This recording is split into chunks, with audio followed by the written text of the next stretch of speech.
Hello everybody, Heath Vlogger Guy here. It is October 20th. And yes, once again, it is time for another reading. And tonight we also are adding something to the diorama.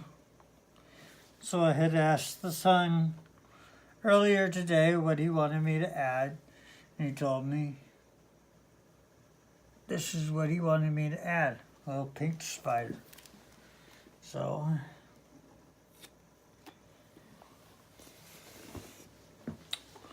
there we go. Now, I was supposed to read this book tonight, but we're going to read that book tomorrow. Tonight, we're going to read this book that I picked up, The Nightmare Before Christmas. Another one of my favorite books, or well, cartoons. And I was really excited when I saw this book at work. So we are going to read The Nightmare Before Christmas.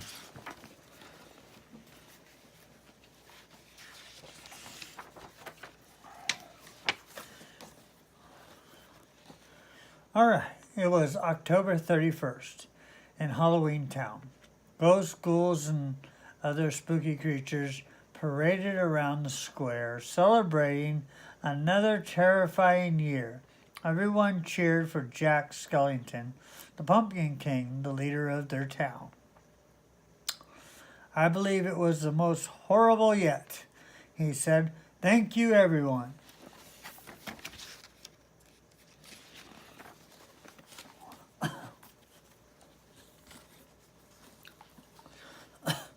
A rag doll named Sally gazed at Jack, longing to join him.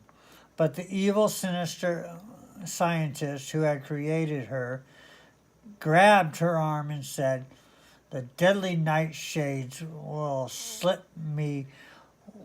We're off, Sally." Sally struggled, trying to get away. "Let go," she screamed. "You come with me," the evil scientist told her. "No, I'm not," she replied. With one final tug, she escaped, her arm ripping at the seams. As the celebration continued, Jack slipped away alone.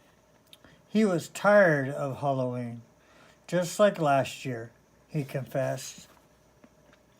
And the year before that. And the year before that. Jack passed a tiny tombstone and slipped his leg. His dog Zero floated up to join him. Hid in the shadows, Sally watched as Jack sadly walked through the graveyard. "Jack, I know how you feel," she admitted.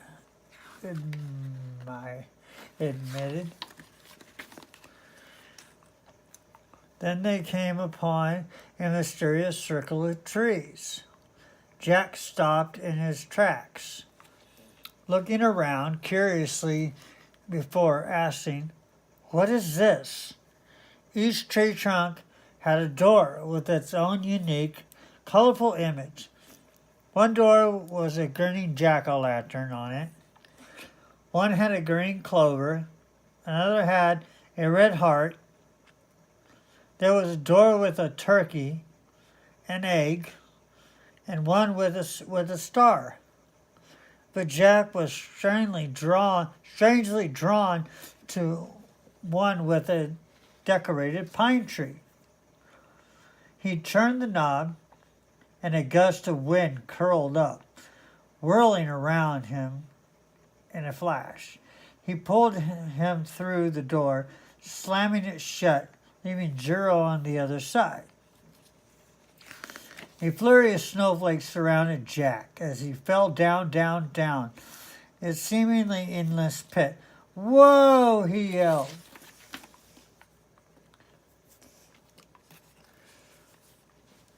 When he finally landed, he found himself on a snow hilltop.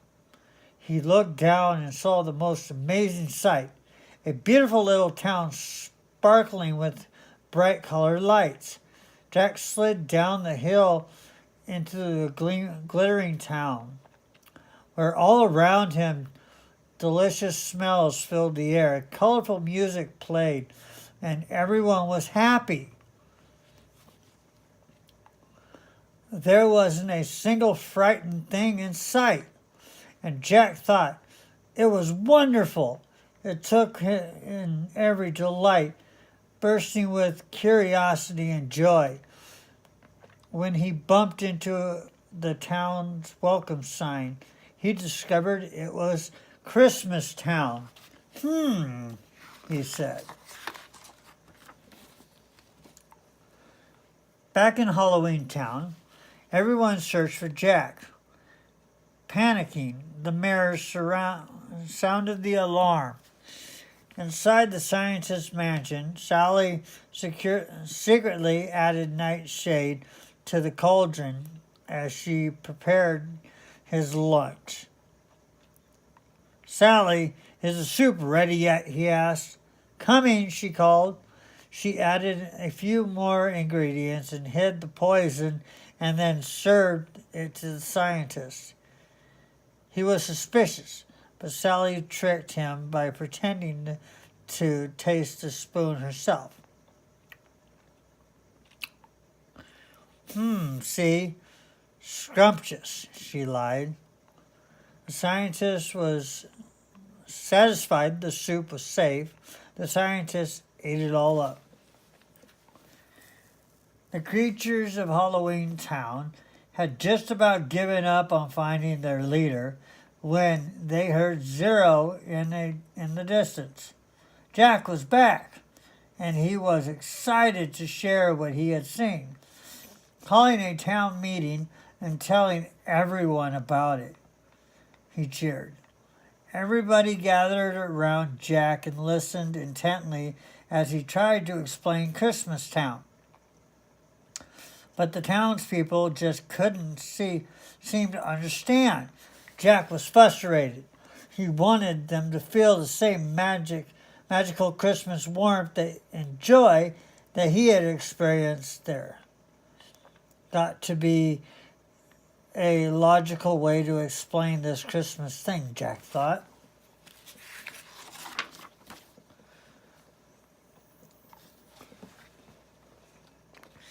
Jack rushed home and began researching Christmas. He read, tasted, and experimented, trying to make sense of it all.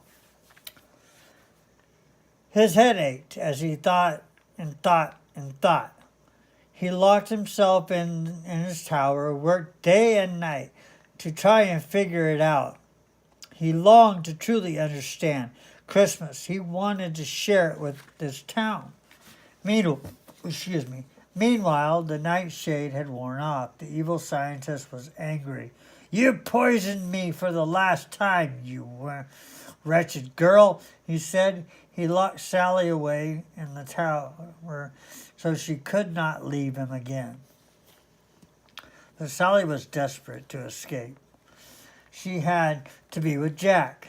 She found a way out and jumped from the window to the ground below. As she landed, her body fell apart at the seams. But she cleverly stitched herself back together. Gazing up at Jack's tower, she dreamily plucked a petal of a flower. Suddenly she saw a terrible vision. A beautiful Christmas tree glistening with lights, and then burst into flame.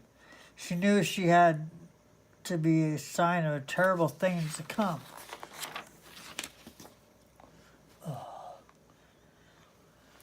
Jack spent the day in his tower, and finally he had an idea. He envisioned himself in a red suit and hat.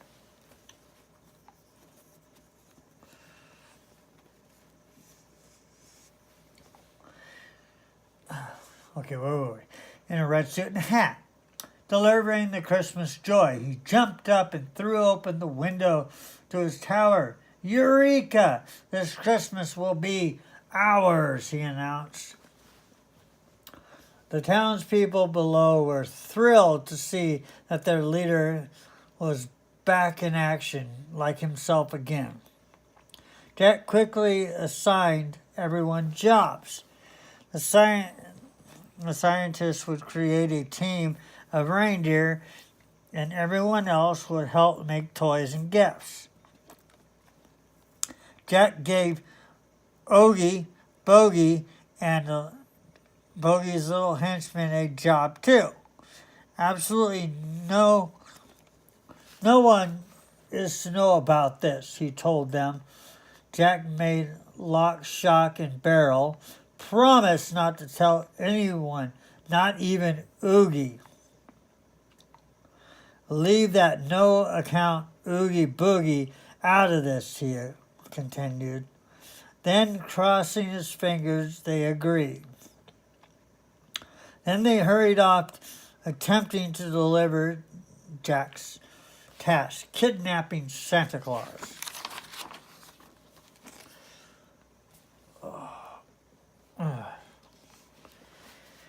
Jack had a job for Sally as well. Sally, I need you to help more than anyone, he told her. Sally looked up at Jack and said, You certainly do. She tried to tell him about the terrifying vision she had had. It was about your Christmas. There was smoke and fire, but Jack was too distracted to listen. That's not my Christmas. My Christmas is filled with laughter and joy. And this, he said, and shoved Sally a drawing he had done himself wearing a Santa suit. I want you to make it, he explained.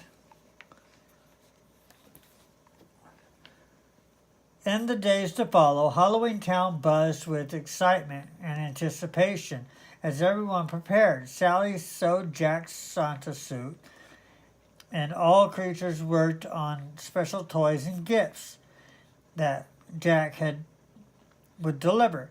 Inside his laboratory, lightning flashing, the scientists brought a team of skeleton reindeer to life. Jack couldn't remember ever feeling so excited. He could hardly wait for the big day to arrive.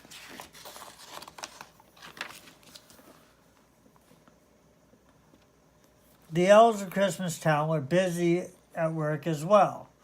They baked and decorated sweets and put finishing touches on gifts, just like they did every year. By Christmas Eve, everything would be ready. Santa was checking over his list one last time when the doorbell rang.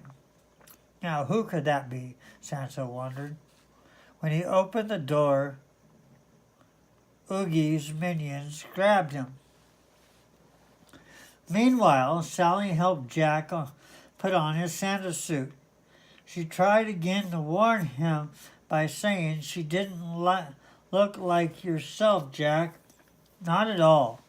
Jack simply smiled. It's wonderful. But you're the Pumpkin King, she said. Not anymore, he told her. Just then, Lock, Stock, and Barrel arrived, carrying a heavy sack. Let me out, Santa shouted. Jack was overjoyed. He told Santa to take a little vacation. You don't need to have another worry about Christmas this year, Jack assured him. But there must be some mistake, Santa replied.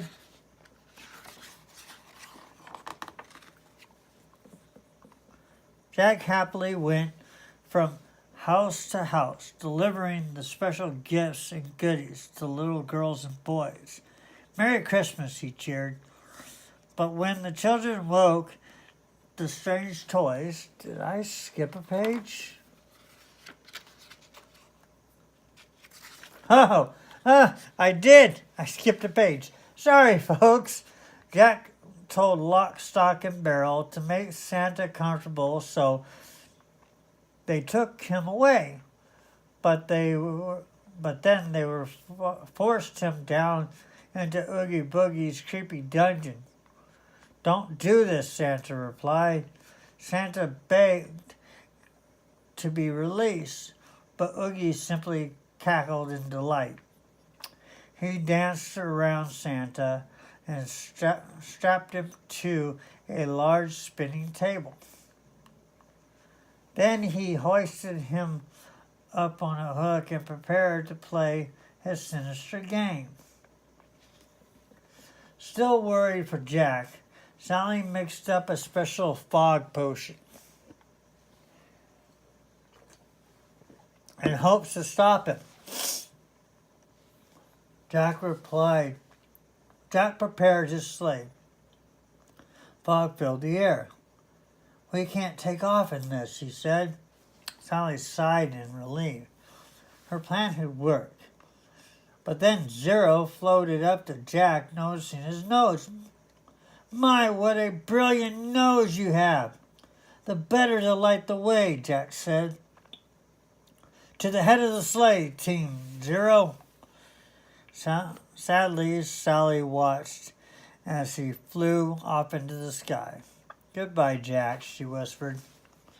"Oh, how I hope my premonition is wrong." Now we're back to where we were at. Jack happily went from house to house delivering special gifts and goodies to little boys and girls. "Merry Christmas," he cheered. But when the children awoke, the strange toys terrified them. Concerned parents called the police, and soon a widespread search for Santa imposter began. Big bright lights began to scan the night sky. Then Jack heard a pop sound. Believing it was a good sign, Jack smiled and said, "They're celebrating. They're thanking us for doing such a good job."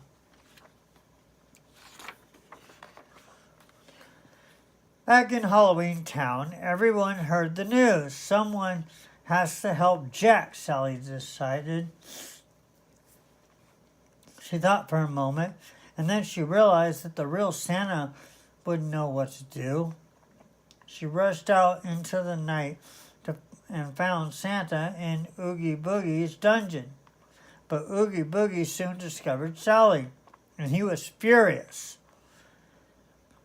"What, you trying to make a dupe of me? Out of me," Oogie Boogie said.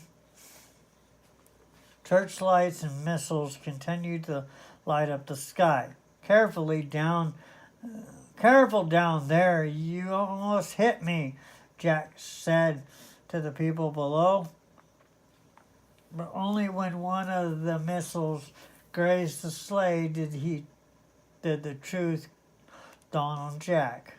"They're trying to hit us," he replied. Just then, a missile blasted through the air and smashed right into the sleigh. "Merry Christmas to all, and to all a good night," Jack said as he fell from the sky.